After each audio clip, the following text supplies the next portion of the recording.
Hari ini kita akan bersama dengan yang berbahagia, Datuk Saiful Anwar bin Lebay Hussein, Ketua Pengarah Unit Perancang Ekonomi Jabatan Perdana Menteri secara Skype sekarang ini. Assalamualaikum, Datuk. Waalaikumsalam. Selamat pagi. Baik, Datuk. Jumaat lepas Yang Amat Berhormat Perdana Menteri telah melancarkan inisiatif My Digital, rangka pelan tindakan ekonomi digital Malaysia. Mungkin untuk permulaan ini, Datuk boleh menerangkan My Digital ini dan manfaatnya, impaknya kepada pembangunan negara dan juga rakyat Malaysia. Baik, pertama sekali saya ucapkan terima kasih kerana memberi peluang pihak Unit Perancang Ekonomi Jabatan Perdana Menteri memberi sedikit penerangan tentang My Digital ini dan juga rangka tindakan ataupun blueprint digital ekonomi Malaysia. Kita tahu bahawa dunia sekarang berubah dengan pantas dengan teknologi termaju yang semakin meluas digunakan di seluruh dunia. Maka My Digital ini adalah satu inisiatif kerajaan untuk mentransformasikan pertumbuhan ekonomi negara berpacukan pendigitalan. Kita tahu bahawa dalam segala aspek sekarang ini kehidupan kita, terutamanya dalam perniagaan dan juga beberapa aspek yang lain, penggunaan digital ini semakin meluas. Oleh itu, My Digital adalah satu hala tuju baru kerajaan untuk 10 tahun yang akan datang merencana dan melaksanakan proses pendigitalan ini selama 10 tahun sehingga 2030. Dan di bawah My Digital ini kita ada rangka tindakan digital ekonomi Malaysia yang telah menetapkan bagaimana kita boleh melaksanakan trust yang telah dirangka dan juga 22 strategi serta 48 inisiatif nasional dan 28 inisiatif di peringkat sektoral untuk kita mencapai objektif kita menjelang tahun 2030. Yang berhormat Datuk, sekarang ini telefon bimbit ataupun gadget kita bukan saja untuk berkomunikasi ataupun buat panggilan telefon sahaja. Evolusinya terlalu jauh sehingga ke ekonomi digital. Komen YB Datuk tentang perkembangan ini. Ya, sekarang ini kita lihat bahawa kebanyakan dalam banyak aspek seperti saya kata tadi, penggunaan teknologi semakin meluas. Kita lihat sahaja contoh kesan pandemik COVID-19. Ia telah menyebabkan semakin ramai rakyat menggunakan handphone dan juga talian dalam talian untuk bukan sahaja melaksanakan transaksi perniagaan, malah juga sekarang ini pembelajaran dan sebagainya. Dan ini yang kita tekankan, yang kita perlu berubah, yang kita perlu mengadaptasi dalam tahun-tahun yang akan datang supaya negara kita tidak ketinggalan dalam berbanding dengan negara-negara sedunia. Dan disebab itulah visi My Digital ini ialah untuk negara menjadi bukan sahaja pengguna tapi juga sebagai pencipta untuk mencipta teknologi termaju yang supaya negara berada setaraf dengan negara-negara yang lain di dunia ini.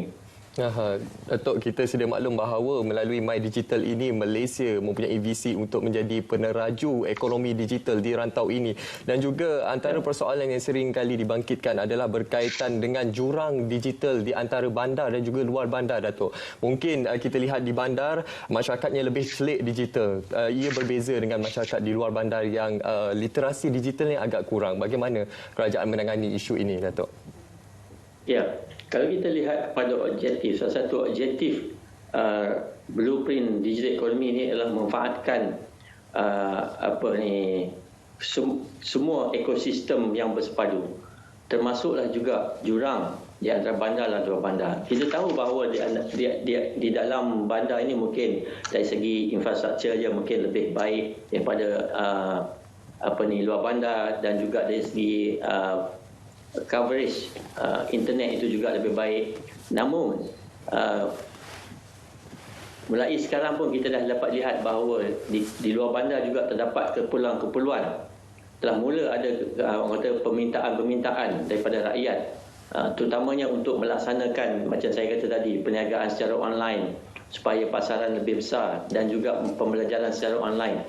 Disebab itu antara salah satu strategi dan juga inisiatif yang ada dalam blueprint ini ialah untuk merapatkan digital divide ataupun jurang digital ini di antara bandar dan luar bandar. YB Datuk, dari apa yang Datuk telah sebutkan tadi, ada 3 entiti sebenarnya kita dapat lihat dalam objektif ini. Apa antara 3 entiti tersebut yang menjadikan objektif ini dapat dicapai untuk menjayakan MyDigital? Ya, MyDigital ini kita akan laksanakan secara keseluruhan negara atau whole of nation approach. Maknanya dia melibatkan semua pihak berkepentingan, kerajaan, private sector dan industri dan juga masyarakat itu sendiri. Dan disebab itulah kita dalam masyarakat yang celik huruf, kita juga memerlukan masyarakat sama-sama menyokong peran tindakan ini supaya objektif kita untuk mencapai atau menjadi peneraju ekonomi digital serantau pada 2030 itu dapat dicapai. Baik, Datuk, bagaimana pula dari segi inisiatif di bawah MyDigital dalam membantu memperkasakan kelompok industri kecil dan sederhana untuk mereka merangka strategi perniagaan mereka lebih kompetitif dan juga relevan dengan perniagaan yang bertaraf bukan sahaja di peringkat tempatan, malah di peringkat antarabangsa, Datuk? Ya, kita tahu bahawa dunia sekarang berubah dengan pantas. Tanpa mengadaptasi atau menggunakan teknologi terkini, kita akan ketinggalan ke belakang. Ini termasuklah juga dari segi perniagaan. Bagi perusahaan kecil dan sederhana PKS, macam saya kata tadi, penggunaan atau manfaat kepada pendigitalan ini akan mewujudkan pasaran yang lebih besar kepada mereka. Selain daripada itu, mereka juga boleh melihat kepada apa yang dikatakan contoh-contoh ataupun produk-produk lain yang ada kita boleh Google dan melihat kepada produk-produk yang lain supaya kita dapat memperbaiki produk-produk kita untuk lebih dapat bersaing. Dan dari segi peluang untuk PKS ini, kita rasa menerusi e-dagang terutamanya boleh menyokong terus teknologi dan produk-produk mereka untuk dipasarkan ke mana jua dengan mudah dan cepat. Dan kerajaan juga mempunyai inisiatif-inisiatif tertentu dalam menggalakkan penggunaan teknologi menerusi insentif dan kerjasama rakyat, masyarakat dan juga awam untuk menyokong perusahaan mikro, kecil dan sederhana ini untuk lebih berdaya saing di peringkat global. Datuk, barangkali masyarakat juga ingin melihat lebih contoh secara spesifik apa antara inisiatif ekonomi digital yang berjaya menunjukkan keputusan yang positif kepada dunia persekitaran ekonomi digital kita. Ya, sekarang ini kalau kita tengok dari segi masyarakat keseluruhannya, salah satu 6 strategik yang kita telah rangka ialah masyarakat digital yang inklusif. Maksudnya kita nak memastikan semua lapisan masyarakat diberi peluang yang saksama dalam mendapatkan pengetahuan, kemahiran yang diperlukan untuk berdaya maju. Ini termasuklah kepada kumpulan-kumpulan selain daripada PKS tadi, kepada kumpulan B40, bulan mudah terjejah yang lain, OKU, orang asli dan sebagainya. Ini adalah dengan tujuan untuk memastikan setiap rakyat Malaysia diberi kemahiran agar bersedia dan dapat turut sama terlibat dalam proses penjitilan ini. Dan apabila kita mewujudkan satu persekitaran digital yang terjamin dan beretika, so ini kita harap dapat membantu meningkatkan kualiti hidup dan juga taraf hidup rakyat dengan lebih tinggi. Tetapi dalam mewujudkan dalam hasrat kita meningkatkan proses penjitilan ini, kita juga tidak melupakan aspek-aspek keselamatan seperti keselamatan cyber supaya kita dapat wujudkan satu kepercayaan atau trust kepada penjitilan ini.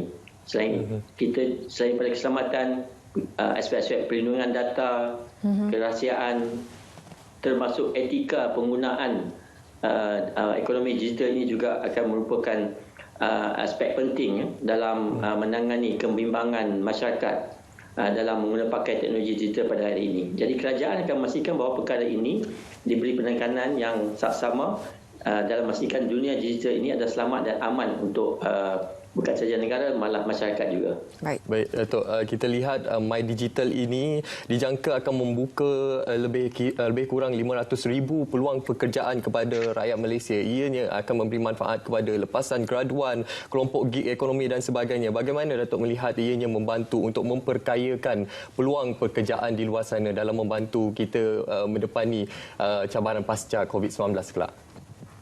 Ya, sebenarnya ramai juga orang yang merasa bimbang dengan teknologi, perkembangan teknologi ini. Mereka katakan bahawa teknologi ini mungkin akan menggantikan manusia dalam pekerjaan. Tapi sebenarnya tidak. Kerana teknologi itu sendiri akan mewujudkan lebih banyak peluang pekerjaan dalam bidang-bidang tertentu dan setiap peringkat pekerjaan. Jangkaan sebanyak 500,000 pekerjaan baru bakal diwujudkan menjelang tahun 2025 itu adalah pekerjaan-pekerjaan yang kita telah rancang ataupun yang berkaitan dengan pekerjaan teknologi digital.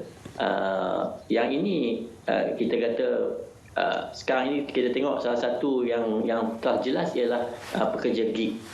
Dulu tidak ada pekerja-pekerja gig. Sekarang ini dengan teknologi telah wujud pekerja gig. So itu satu contoh terbaik bagaimana pekerjaan boleh memberi faedah kepada masyarakat. Dia juga adalah satu peluang sebenarnya kepada masyarakat, pada kita untuk meningkatkan kemahiran dan pengetahuan supaya kita dapat beralih mungkin daripada satu tahap pekerjaan pada satu tahap pekerjaan yang lebih berkemahiran tinggi, dan dengan peningkatan tahap kemahiran pekerjaan yang lebih berkemahiran tinggi itu juga akan meningkatkan pendapatan masyarakat seterusnya. YB Datuk, sebagai kesimpulan, bagaimana pula kerjasama yang diharapkan dari syarikat telekomunikasi bila mana fungsi mereka ini memberikan peranan yang penting untuk menjayakan My Digital, Datuk? Ya, betul. Syarikat telekomunikasi sangat penting. Disebab itulah dalam pelaksanaan dasar dan strategi dan inisiatif yang kita lancarkan baru-baru ini, sebenarnya kita telah mengambil tindakan awal.